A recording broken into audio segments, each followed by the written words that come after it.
back to Nurturing Solutions for Seekers. I'm Ron Baker, and I'm glad that you're here.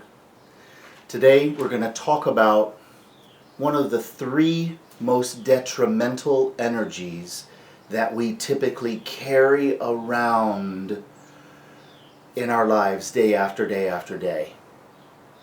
Those three primary energies are fear, shame, and judgment. Today we're going to talk about judgment, specifically self-judgment. Let's start there, because all the judgments that we project out that way are actually a reflection of the judgment we carry about self. So think about the negative voice in the head that habitually runs in your life. What kinds of things do you tend to beat yourself up about? Give yourself a hard time? I can't believe I did that. Oh my God, I am such an idiot. I can never do any... These are just giving the voices an out loud expression. Most people tend to hammer themselves for mistakes, for not being enough in some way. So let's look at that for a minute. Perhaps one of the ways you give yourself a hard time is because of your weight. Let's start there. Because having taught so many people for 25 years, I know how many people will use their weight as an example to fight and struggle. Now, if it's not your thing, apply what I'm about to share to whatever you beat yourself up about, whatever you judge yourself for. Then I'll give you an example of my own. Let's start with weight. A great way to evaluate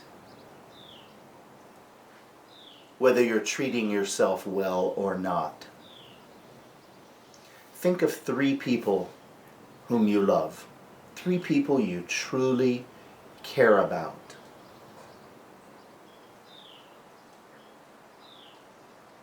Hopefully you have those in mind.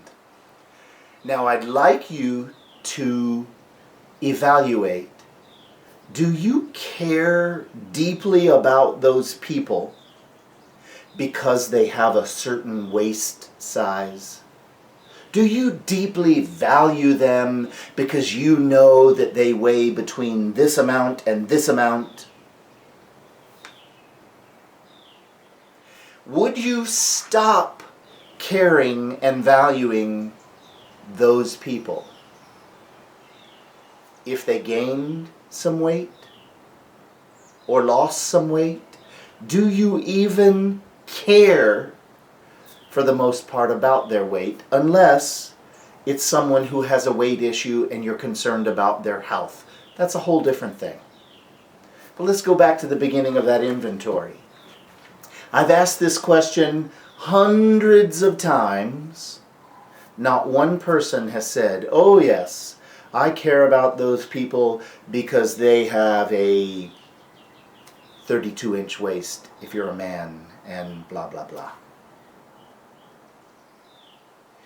It's simply wacky what we do to ourselves, how we judge ourselves, and then seek to justify the self-judgment.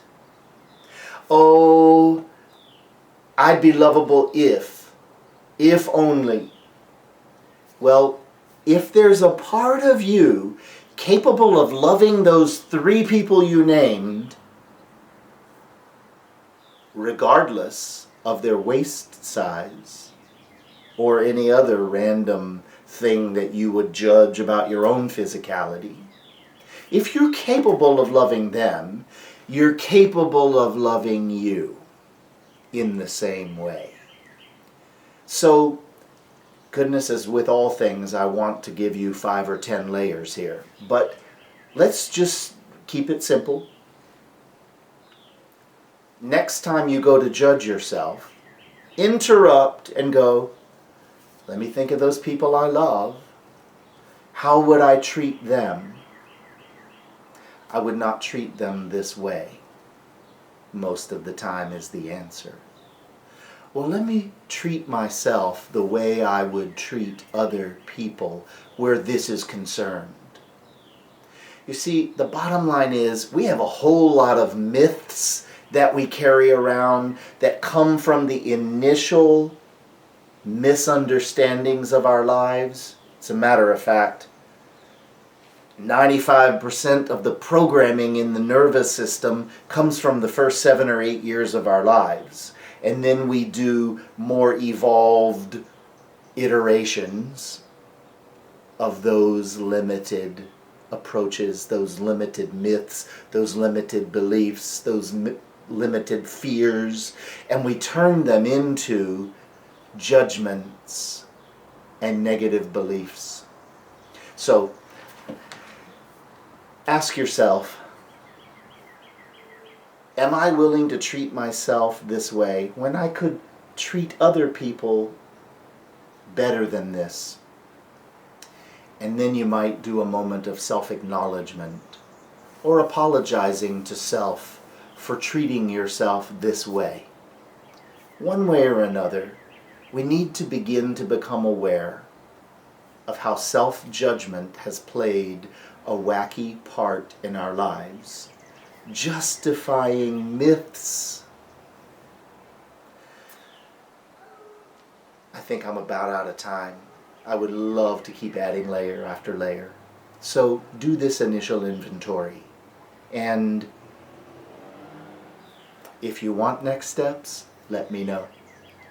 But start interrupting and treating yourself like you would treat other people you love. That's the takeaway for today. Have a great week.